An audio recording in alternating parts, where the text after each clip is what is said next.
My mom talks about the fights that she had with Your Meri mom here and talking there. the fight? Your mom talking with the fight? She doesn't talk about every single one of them. She just talks about a couple of them. But I actually remember a lot of the fights or arguments that she would have. I remember there was one in particular that won't get into crazy details about because um, I don't know if all the parties involved would be okay with it. But Meri, she was a little bit too verbally harsh on one of my siblings, and it was bad. That sibling ended up crying a ton, and they were really sad and they were really hurt, and they went and told my mom about it. And it was in the Lehigh house, and so my mom walked straight upstairs into Meri's apartment, confronted Meri, and that was like the second time that Meri and my mom had a big, like, don't talk to my kids again kind of thing, which I was very grateful for because it kind of lessened a lot of the struggle and strife that I was feeling and the backlash that I was feeling. So I was like, yes, finally, make something happen, take her away.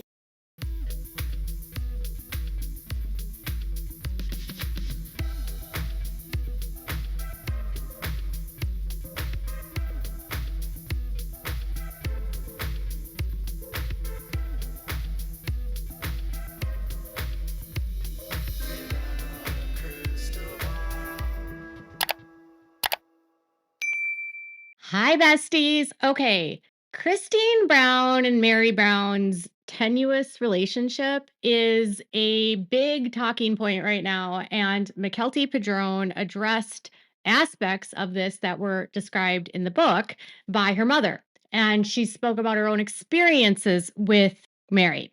Mckelty pointed out that she was always a little bit different than the rest of her siblings and that she received a lot of the brunt of Meri and her wrath, although Meri didn't always discriminate and apparently also took things out on other siblings. So it wasn't just Mckelty. Mckelty, in fairness, when I believe she says that she was different than her siblings, she did disclose aspects of her self on her Patreon, and this was when she was older and in high school. But when she was older in high school in Vegas, she was a wild girl. I mean, she was a party girl. She shared a story about how when she was in high school, she was invited to this party and she got way too tipsy, and her mom had to pick her up, and her mom would just pick her up anytime she was tipsy. And that was never talked about on the show, by the way. But Mckelty was more of a creative. I think she was more of a rebel and maybe pushed back a little bit on the rules of the cult. And she was more creative in what she wanted to wear. She wanted to wear less modest clothing, but that I don't think was any less different than any of the other older girls. Maddie also wanted to wear shorter skirts, and by shorter skirts I mean like right above the knee.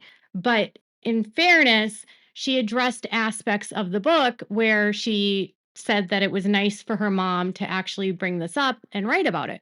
This isn't the first time that Christine has wrote about it, and I thought Christine wrote about a incident that she claimed happened in Lehigh that she and Meri got into a big fight about, and she said that that was one of the moments where it was over. But Mckelty said that there was several of these types of fights, so I don't think there was like one moment. I don't think it's one crystal clear issue. And honestly, if I were to put myself in their shoes, I'm a mom. I only have one child, but I don't like anyone yelling at my kid. I don't even like to yell at my kid. I don't like harsh discipline. I'm not someone that does discipline. I'm more of a let's redirect, like let's find something else to do. Unless the behavior is something that, we need to have a talk about. But beyond that, like I just don't believe in corporal punishment or we never did timeouts. We rarely ever have to yell, and so when I read about, these disagreements that they're having about their kids, I think it would be hard. There's a lot of kids, there wasn't a lot of money, and you're having to deal with your rivals' children, which would make things even worse. And that your rival is your sister wife who you're supposed to be in a, loving relationship, but you're not. And Christine in the book writes about how she's like the kind of mom that doesn't like to have too many rules, which is fine. I don't have a lot of rules as a mom either. But she was all about like kids need to be kids. If kids want to jump on the bed, I'm fine with them jumping on the bed. If kids want to go through the cupboards and play with the Tupperware, I'm fine with that. But that was like not anything that Mary was okay with. Mary wanted her house to be a certain way and she didn't want kids to be rowdy. And there were times on the show where sometimes Christine's son was out of control or really mean to like the little girls. And Christine really didn't do anything about it. So if I put myself in the position of Mary and you see that happening and she's not going to say anything, that puts her in an uncomfortable situation too. So I'm not discounting that things happened in this house. I just think that when you have parenting problems and you have other parents trying to step in and parent your kids, there's always going to be a conflict because nobody wants anyone to tell their kid what to do. Like, don't boss my kid around, don't speak to my kid like that. I mean, that brings out the mama bear in all of us, right? I remembered a clip from the honeymoon episode that I just wanted to show you quick as an example of what I'm talking about. Lord, get up. Yay! Mom, can you get a roar off my spot? Other spot. Thanks to you. I like the spot I was in. You don't get it. Why not? Because there's that spot there. That's my spot. Hayden picks on the girls sometimes, which I don't know. One side I'm kind of like, oh, that means they're integrating really well because he's treating them like sisters. And that's horrible. I understand that like there's this dynamic between brothers and sisters. Listen, I'm a little sister and I understand what it's like to have an older brother and I understand what it's like to have family members that are boys, like cousins and such. And I know what it's like to be the picked on little girl and bullied little girl. And I've always hated the whole boys will be boys and the idea that like a boy picks on a girl because he likes her. I think that's a horrible message to send little boys. And so there were definitely times when I would watch the show, and that's just one example. There was another episode when they all went camping and Peyton was bothering Brianna. And Brianna is like several years younger than Peyton. And one of the boys like poked Brianna in the eye and basically were just like bullying her. They were. And Mary had to yell at the kids and told them to knock it off. And Christine got so mad at her about that because she felt like it wasn't the time or the place for Mary to address it. But there's certainly times when certain behaviors by a child are just never going to be acceptable, and physical violence is never okay. I know that some people are okay with their kids hitting and fighting and such. I grew up like that and I have a lot of trauma from that. And so I don't think it's cool. I don't think it doesn't need to be natural. It doesn't need to be something that all kids do. It's a learned behavior. And I know in the case for me, it was a learned behavior because it's what we saw our parents do to us. And so if you have people, if you're hitting your kids, you're going to hit your siblings, you know? So there were definitely times throughout the seasons that I thought, you know, if no one's going to step in and correct the kids, is Peyton just allowed to run amok and foul and be awful to his siblings?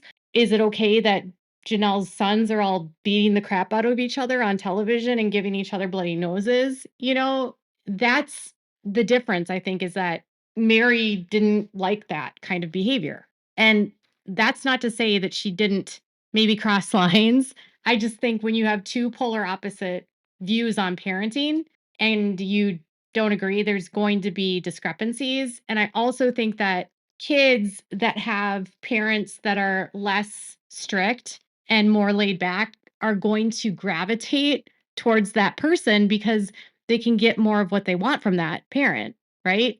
And so if you're the parent that has to be the hard ass or the one that draws the line in the sand, it's not fair all the time that you have to be that way if the other parent's not going to do their responsibility. So I can see where, on the one hand, Mary causes trauma, but then I can also see, on the other hand, that maybe the loose style of parenting contributed to behavior in the home that was not fair or kind to other people. Do you know what I mean? I don't know that Mary's, all of her rules were malicious by any means. I don't think it was hatred. I don't think it was, I just hate Christine, so I'm going to take it out on her kids. I think it's just very different styles in what they expect and what is okay and what's not okay. And Meri really didn't like when the kids were being mean to the other kids. She did not find that acceptable. I was standing there and all of a sudden Brianna comes up to me and she's screaming at the top of her lungs. She goes, Peyton hit me in the eye. So we've had some problems with Peyton and Garrison picking on my little kids. Dad, kids have been doing this way too long, way too much, and something needed to be said now. Guys, these are your brothers and sisters whether you like it or not, and you better start treating them like it. There were numerous times when they were all together as family where the kids would act out. And I'm compassionate to the kids because these children were forced onto a reality show where they were forced to integrate with a new family. Their dad was with a younger wife, bringing in 3 unknown children. And then they were said, you need to be brothers and sisters and everything needs to be fine. And it didn't really appear like, on the show at least, there was a really solid attempt to integrate the kids beyond filming together on a show. And I read Christine's book, and from her perspective, her kids felt abandoned and they felt that they had a dad prior to Robin, and then after Robin came along, he disappeared. And that's painful for children. And it's probably very confusing because at the same time, they're also filming a show with them and they see what their dad is doing with them and it hurts. And if you're in a dysfunctional family, you're going to react in a dysfunctional way. And when you don't have parents around trying to help remedy those thoughts and those feelings, and there's so much energy that's being focused around the jealousy the wives are experiencing from one another competing, it's really the kids that get the raw deal out of this. I think a lot about how much the wives throughout all of the seasons spent so much time being upset with one another and frustrated with Cody that I kept thinking it's at the expense of all of this quality time that could have been spent developing and loving these kids. And it's sad. This isn't a video to go at Christine. It's more just to say that in a dynamic like this, there's no winners. There's no winners. Christine is not a winner. Meri's not a winner, but really the kids are not winners. The kids are reacting the way kids react. And sometimes when a brain is not fully developed, it's that explosive reaction of throwing things, kicking things, punching. If you're jealous of someone, it might be poking their eye. I mean, Peyton's a big kid. He was a notorious bully in that family. And even Gwendolyn won't speak to him because he would get physical with her too.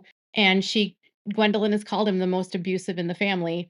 So she thinks it's critical for Peyton to, call Meri out. And until someone in this family actually says Meri hit someone, I don't believe it, because there's a lot of talk about Meri yelling, which I understand is awful, but at the same time, it's like just a byproduct of this culture, right?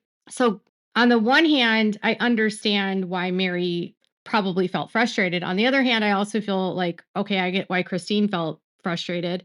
And then my logical brain is like, well, if you just weren't in polygamy, this wouldn't be a problem, right? And Mckelty, when she was on her Patreon, was talking about how she has so much trauma from living with Meri because of how strict Meri was and how awful Meri was and how Meri would belittle her and her mom. Not the only time where we had a candy store money incident. There were many other incidents growing up where I was not treated kindly by Meri. Very, very many things. So she talks about how after that incident, she had a talk with Meri, and she told Meri she didn't want to have anything to do with her, and she was done. It wasn't that one thing. It was a compounding effect. It had been built up and there were multiple occurrences. And what's sad is even though she told my mom, we're done, I don't want to be really around. We're married to the same man and we're just going to leave it at that. Leona will always be my child, but that's all I want to have anything to do with you, essentially. It was still years where Meri would still be very present in our lives. The house was really cool, but because of it was more suppressed memories. I suppressed more memories living there simply because of, trauma. Honestly, that's like what it was. So I don't know what happened in these houses. It seems like there were a lot of disagreements about child rearing, and it would be very hard for Mary as the first wife, dealing with infertility and dealing with her husband acting a fool and then having to deal with his kids from another wife. I think that would make even the most sane person insane and act horrible. That's not to say it's an excuse. It's just a byproduct of polygamy. And I I feel so badly for these kids because Christine obviously didn't want Mary around her kids, but then they lived again with her in West Jordan, then they lived again with her in Lehigh. She was always around Mary, and the kids were always around Mary. And there was always a difference of opinion about what Mary expected and what Christine expected. And that butting of heads is a byproduct of them having to share a space and share a man, which then just makes me feel sad for the kids. And it makes me sad to think that any of these kids have trauma from anyone in the family. And it also makes me sad that Christine didn't want to be around Mary, but was so poor she couldn't get away from her and was in a system where she was brainwashed to believe that this is where she had to be because this was a godly husband. There's no way around it. And the way that Mckelty described it is that there were many explosive fights between Christine and Mary about the children. Many. And Mary is not the kind of woman that hides her feelings, and she's direct with her emotions. And that's an attribute of women that's not appreciated in that cult. They're supposed to keep sweet and shove it all down and not deal with it. And she couldn't do that. I just know that outside of this system, all of them are going to do better. And I hope that they all can get to a point where either they can work through it together or they can move on in a healthy way. But most importantly, I hope the kids get the therapy that they need. And Mckelty has talked about how she needs therapy, and all of them need therapy. But if there's trauma and so much trauma in this family, it just begs the question, what benefit is there to the family to continue filming all of this trauma? It just makes me sad for them. Like that, in a way, they were exploited by a network because they were poor and they were offered all these new opportunities that got them out of poverty. But now they're stuck on a wheel, a proverbial wheel, where they're making content, selling their souls for the almighty dollar at the expense of the mental health and the well-being of everyone in the family. I mean, Christine said, none of my kids want to be on the show and none of my kids watch it. Even if they don't watch it, it's out there and they could find it at any time. And it would be impossible to not see the commentary that's occurring about the family. I don't know how anyone could ignore that within the family, even the person that has the thickest skin. So there are always two sides to a story. I'm sure Mary feels that she has a position here, and I'm sure she probably feels a lot of guilt and shame and frustration. And I'm sure Christine feels like guilt and shame and frustration. And I just hope that everyone collectively in this environment that has gotten out can just realize that all of them are better off out of it, right? And now is time to heal. All of them, including the parents, but mostly the kids. So tell me what your thoughts are about these explosive fights and this concept of almost the failures to the kids in this situation. Just, it makes me sad. I mean, Christine talks about not having money and having to work all these side jobs. But if you listen to what Mckelty says, it was extreme poverty where they didn't always know where their next meal was going to be, where they didn't have, some of them didn't even have their own beds.